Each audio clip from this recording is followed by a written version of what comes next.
Yes, I'm going to talk about model-driven engineering for financial management. My name is Lukas Netz, and I'm from the chair of software engineering. So, financial management is a tough challenge for institutes and chairs at universities, and each chair has to tackle all these problems individually. So each chair has to manage their spending, their planning, their project billing. Institutes and chairs have staff, so they have to do their own contract planning, they have to do their cost management for the staff, and they also have to manage a lot of projects. So they have timesheets, validation of those timesheets, expenses, and so on. So we as a chair of software engineering used a model-driven approach in order to provide a standardized platform to unify this controlling and management of institutes. So next to these challenges of finance, staff, and projects, we also had to tackle challenges like a very high level of bureaucracy at universities and other stuff like privacy regulation as DSGVO or unique processes that are unique to the universities. Next to that, we also had to provide a solution that was fitting to the individual chairs and institutes that we have. So each chair had their own processes for these finance management problems, and we had to provide a platform that fits to these problems. So we all often heard like, my Excel sheet can do this, can your application do that?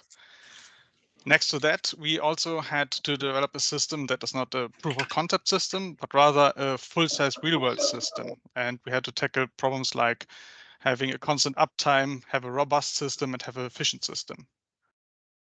The application we came up with was basic web application. We generated a typical server-client architecture that uses a Tommy E server and Angular client.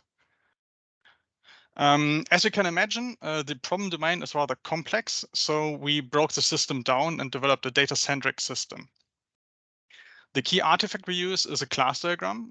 We use it to not only define basic domain classes, but also to define builders, validators, a command infrastructure between server and client, and also to define database and persistent management systems such as database access and so on. So with the class diagram, we can define basic create, read, update, and delete, and move data between our server and client. Once we have defined our data structure, we can use GUI models to visualize that data. So we defined an own DSL that we use to model the web pages in the system. Once we have that, we also use models to define a little bit of logic. So we use OCL with a combination of tagging in order to define constraints upon the data. For example, if you have a user class, we want to make sure that a username is only used once. So we can put a constraint on the attribute username that is used by the generator to generate the database accordingly to prevent that the usernames are used twice. How does this look in conjunction? So here you have a screenshot of the profile settings page of user. You can see the user class in the top right. We use our own language, the CD4A. It's basically textual class diagram. We use it to define the class user with attributes such as username, password, email, and so on. And then we can use a GUI DSL model in order to describe a table here. We can use then, for example, keywords like data, table, column, and define a row. In this case, Benutzername, it means username in German.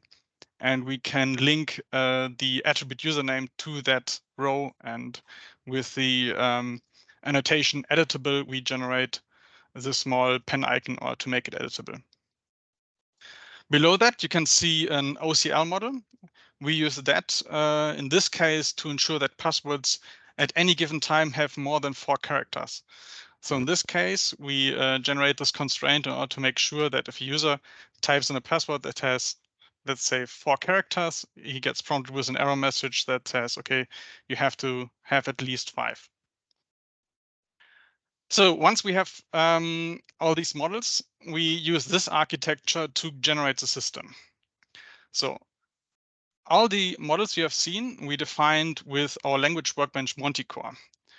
As we have the grammar to these models, we can generate with Monte-Core different functions and tools that we can use in our generator architecture.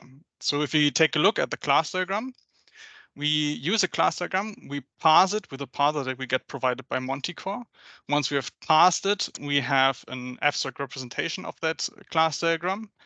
Next, we use a set of transformations that we use to enrich and extend that class diagram. For example, if we have the user class, then we use a set of transformation to not only create an enriched user class, but also create a user builder, user validator, user get command, user set command, and so on. Once we have this set of classes, then we use a template engine where we transform the abstract syntax into concrete syntax. In this case, we transform the abstract syntax into TypeScript for the front end and Java for the back end.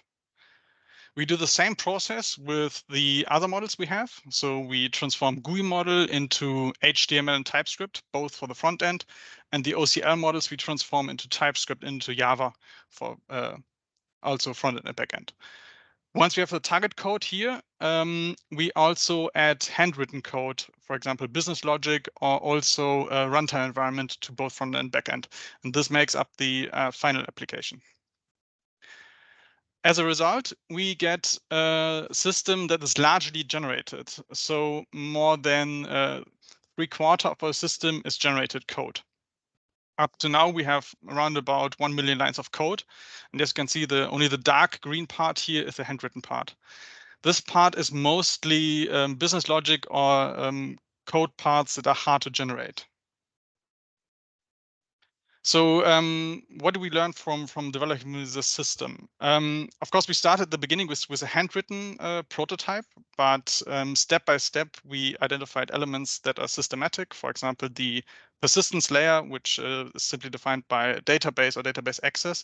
And we noticed that we can simply generate that by defining it with a class diagram. Next, we notice we can apply the same principle to the command pattern by generating also the commands, and so on. We increase step by step the amount of generated code by stepwise also adding further DSLs such as OCL or the GUI models, and resulting in a large portion of models and generated code and minimizing the handwritten part. Another lesson we learned is that by having these artifacts, it helps us to communicate with stakeholders that use the system. So we ourselves are not expert on financial management or controlling, but we communicate a lot for this project with people from the chair of controlling. So we can use these models in order to communicate and update our system according to this. So we reduce the problem implementation gap here tremendously. Another big benefit or lesson we learned from this system is that having a data-centric system that relies on a class diagram, this eases the data migration from one version to another tremendously. So as you can imagine, if you deploy a system and you release an update, then you also have to update the data that is already stored in the system. By having a data-driven approach, where you have one data structure and you update this data structure, you can derive the migration script from this system easily. So this was a big time saver for us. Another lesson we learned was that having these models to define the system, we had a really good documentation of the entire system. As we are at the chair of software engineering, we have a lot of rotation, for example, as student assistants or other employees. We can teach them really easily with these models how the system works, where which stuff is written and how the stuff works, because the entire system is very systematic due to the generative approach. Finally, another element that we learned is that implementing security and access control in the system is also made a lot easier by this model-driven approach, as we can define the security policy at one place and generate it throughout the entire system. One drawback, however, is that, what means drawback? One element that we have to admit is that it's very unlikely that we will be able to generate 100% of the code. Some elements are easier than handwritten, for example, very complex logic and so on. So I think it's unlikely that the entire system at one point will be generated. think that's is my talk. Feel free to ask questions. Here are 2 links. One is to the actual class diagram we use, and the other one is to a small demo of the system. Thank you for listening.